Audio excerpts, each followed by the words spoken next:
semuanya. Waalaikumsalam. Selamat siang semuanya. Siang, Bu. Wah, belum pada semangat nih, mulai ya. Selamat siang semuanya. Siang, Bu.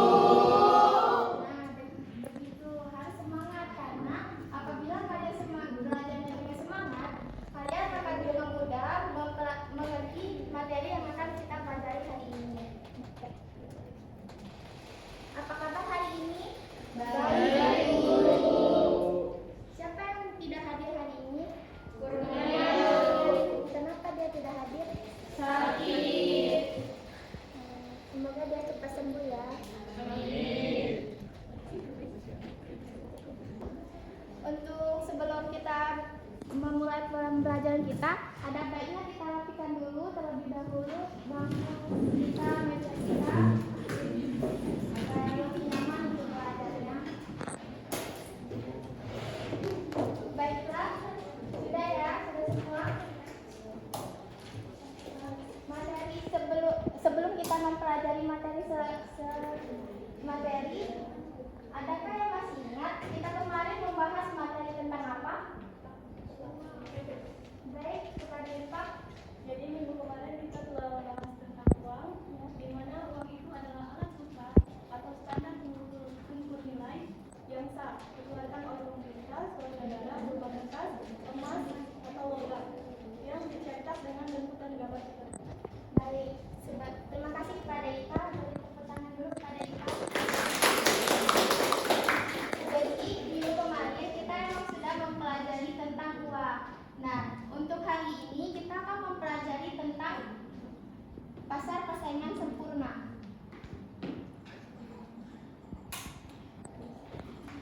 Pasar persaingan sempurna. Sebelum kita memasuki ini, Ibu ada sebuah video dulu untuk kita tonton bersama-sama. Di sini adalah Ibu sudah menyediakan video tentang pasar. Sebelum kita mengetahui apa sih itu pasar persaingan sempurna, kita akan menonton terlebih dahulu apa itu pasar.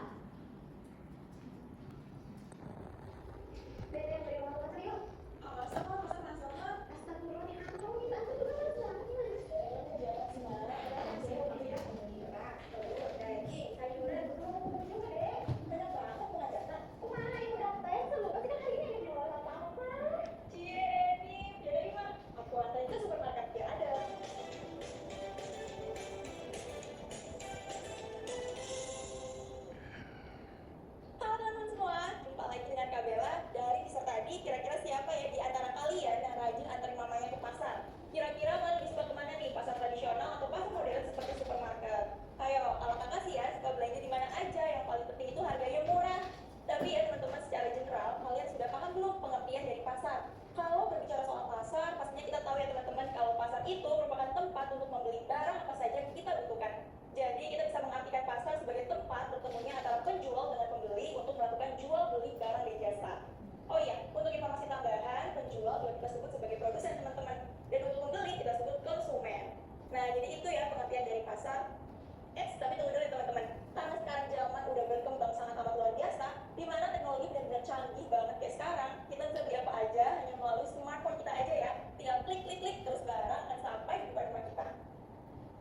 Dari penjelasan itu, maka pengertian pasar udah nggak sebatas suatu tempat bertemunya antara penjual dan pembeli aja secara langsung ya, seperti pasar tradisional atau supermarket. Tapi saat ini pasar menjadi tempat bertemunya antara penjual dan pembeli secara langsung maupun tidak langsung untuk melakukan kegiatan jual beli barang dan jasa. Tentunya kalau pasar yang penjual dan pembelinya bertemu secara langsung seperti pasar tradisional atau pasar modern, komunikasi bisa dilakukan secara langsung untuk mengetahui penjelasan lengkap tentang produknya. Namun kalau pasar penjual dan pembelinya tidak bertemu langsung seperti online shop ya, penjual dan pembeli ini bisa berkomunikasi melalui chat di media sosial teman-teman, seperti yang suka kalian lakuin kan kalau sedang berbelanja online. Wah, kayaknya teman-teman semua udah paham banget ya pengertian dari pasar ini. Tapi biar makin jelas, kakak akan sebutkan juga deh syarat-syarat terjadinya pasar. Apa aja ya? Ada yang bisa tebak ya teman-teman? Yaitu ada penjual, ada pembeli, tersedianya barang yang diperjualbelikan, dan terjadinya kesepakatan harga antara penjual dan pembeli. Nah, biasanya kesepakatan harga ini terjadi melalui proses tersebut, maka terjadilah kesepakatan bagi pembeli untuk membayarnya. Dan biasanya ini hanya terjadi di pasar tradisional aja nih teman-teman. Gimana teman-teman? Sudah benar-benar paham kan pengertian dari pasar? Yaitu tempat bertemunya penjual dan pembeli secara langsung ataupun tidak langsung untuk melakukan kegiatan jual beli barang dan jasa. Selain itu juga, ternyata ya, pasar juga memiliki peran di teman-teman. Wah, apa aja ya peran pasar? Coba yuk cek video selanjutnya. Sudah kita tonton tadi apa itu pasar. Jadi pasar itu setelah kita simak tadi memiliki arti bahwa pasar itu merupakan tempat bertemunya penjual dan pembeli untuk sebuah transaksi penjualan atau jasa. Nah, jadi pasar ini berkaitan dengan materi kita hari ini, yaitu pasar persaingan sempurna. Ada yang tahu apa itu pasar persaingan sempurna? Baiklah, pasar persaingan sempurna itu pasar yang dimana terdapat penjual dan pembeli yang menjual barang atau jasa. Dan juga di pasar itu juga ada interaksi antara penawaran dan permintaan. Sempurna, yang mana dapat membantu siswa itu untuk mengetahui apa itu pasar persaingan sempurna, apa kelebihan serta kekurangan dari pasar persaingan sempurna itu. Jadi seperti kata Bapak tadi, pasar persaingan sempurna adalah yang mana sebuah pasar di dalamnya itu meliputi penjual dan pembeli dalam jumlah yang banyak, serta isi jual barang dan jasanya itu dia sifatnya sama. Nah, pasar persaingan sempurna ini juga disebut sebagai model pasar yang paling klasik dan paling sering digunakan dalam analisis ilmu ekonomi karena pasar ini telah dianggap sebagai teori dan secara luas telah digunakan untuk meramalkan keadaan ekonomi. Selanjutnya itu, kita akan mengetahui karakteristik dari pasar persaingan sempurna. Nah, yang pertama itu adalah banyaknya jumlah penjual dan pembeli. Yang kedua itu barang atau jasa yang diperdagangkannya itu bersifat homogen. Yang ketiga itu faktor produksinya itu bebas bergerak.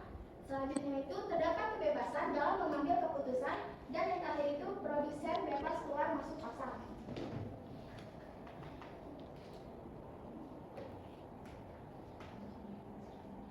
Kelebihannya ini tidak ada persaingan di dalam pasar ini karena di pasar ini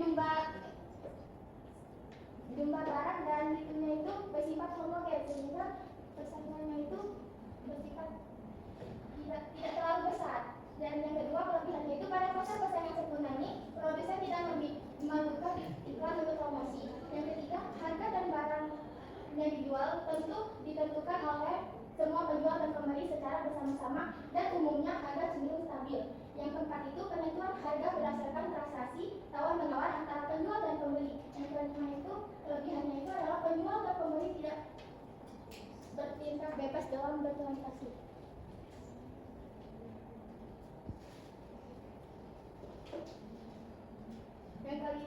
Selanjutnya itu adalah kekurangan pasar. Pada pasar persaingan sempurna tidak ada dana untuk melakukan riset atau pengembangan produk sehingga minim inovasi.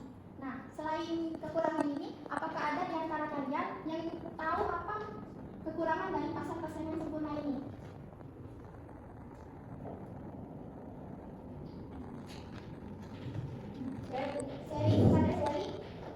Untuk kekurangan dari pasar persaingan sempurna ini yaitu ada dana untuk melakukan riset atau pengembangan produk sehingga minim inovasi. Nah, yang kedua yaitu pembeli mengalami keterbatasan dan memilih barang atau jasa karena produk yang dijual itu sama dan kualitasnya pun sama.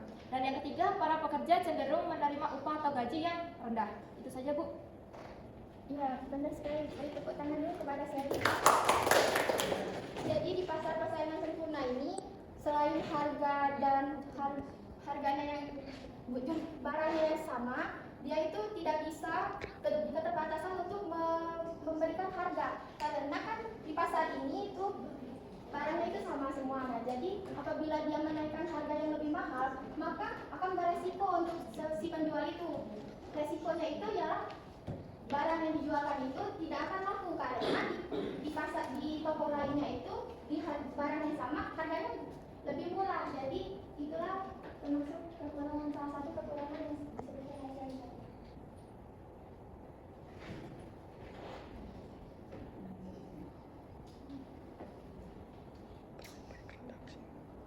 Oke, itu saja materi dari Ibu.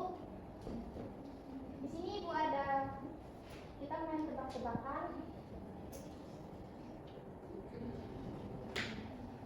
Nah, di sini terdapat ada 6 gambar. Di sini kita main tebak-tebakan. Yang pertama ini ada gambar apa? Beras. Ya, ini pasar beras. Yang kedua ini ada Pertamina. Yang ketiga PLN. Dan yang itu pasar sayur. Dan yang selanjutnya ini pempek, pasar pempek. Yang ada di Palembang. Setelah itu gas LPG. Jadi di sini kita akan menebak yang mana yang termasuk pasar persaingan sempurna. Coba dari kelompok sini. Pasar beras itu menurut kalian itu termasuk pasar persaingan sempurna atau tidak? Setelah kita mempelajari materi tadi, bahwasanya pasar ciri-cirinya dari pasar tersebut, pasar beras termasuk atau tidak? Salah satu saja yang jawab.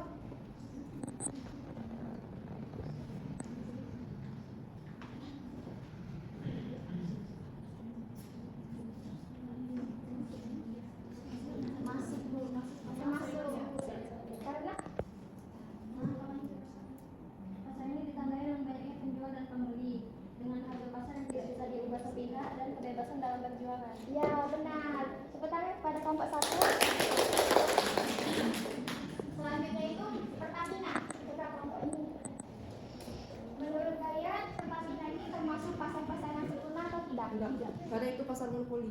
Ah, Dia bisa memilih harga. ya benar. Tepuk tangan dalam kelompok. Selanjutnya kelompok 3 itu ada PLN. Menurut kalian itu pasar persaingan sempurna atau tidak? Tidak, Bu, karena dia termasuk pasar monopoli, di mana struktur pasar ini hanyalah ada satu penjual dan penyedia barang atau jasa tertentu. Benar ya, itu termasuk monopoli, bukan pasar persaingan sempurna. Terima kasih.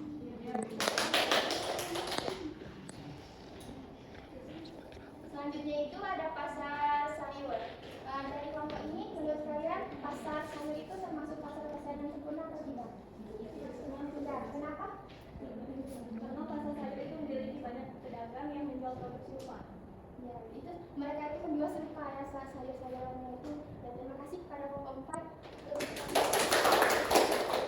Nah, di situ ada sisa dua gambar. Nanti kalian analisis saja ya di rumah itu termasuk yang mana yang termasuk pasar persaingan sempurna, yang mana yang tidak.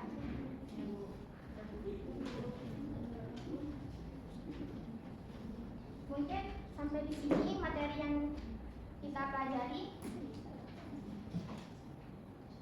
Setelah kita mempelajari materi tadi, apakah ada yang bisa membantu mereview atau menyimpulkan atas materi yang telah dipelajari tadi? Saya. Baik, kepada Kalista. Jadi kita tadi sebelumnya membahas tentang pasar persaingan sempurna, di mana pasar persaingan sempurna itu, di mana penjual dan pembelinya itu jumlahnya banyak dan barang yang dijualkan juga sangat homogen atau sama. Dan juga ada beberapa karakteristik yang telah disebutkan di dalam bagian tadi, di mana karakteristiknya itu harga penjual dan pembelinya sama atau banyak, barang yang homogen, serta produksi yang bebas bergerak, serta ada kebebasan dalam mengambil keputusan, serta produksinya itu bisa bebas masuk, produksinya bisa masuk bebas ke dalam pasar. Lalu ada juga beberapa kelebihan dan kekurangan yang telah dijelaskan tadi, di mana kelebihannya itu tidak ada persaingan dan juga tidak memerlukan pembeli, tidak memerlukan promosi, harga jual tidak dipaskan bersama-sama dan cenderung stabil karena bersama-sama dengan penjual yang lain sehingga harganya sama setiap barang yang dijualkan. Lalunya penentuan harga itu biasanya berdasarkan transaksi tawar-menawar antara penjual dan pembeli, serta adanya penjual dan pembeli itu bisa berpindah bebas dalam bertransaksi. Lalu ada kekurangan sedikit yaitu tidak ada pengembangan atau inovasi dalam suatu pasar tersebut karena mungkin tadi. Baik, terima kasih pada Kalista. Beri apresiasinya.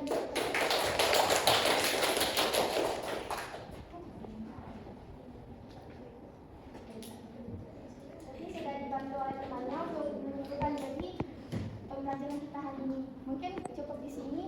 Dan untuk tugasnya kalian analisis 2 gambar tadi. Minggu depan dikumpul itu secara kelompok. Kalian analisis yang mana yang termasuk pasar persaingan sempurna dan mana yang tidak termasuk pasar persaingan sempurna. Dan mengapa mereka itu alasan mereka tidak termasuk atau termasuknya. Ibu akhiri, wassalamualaikum warahmatullahi wabarakatuh.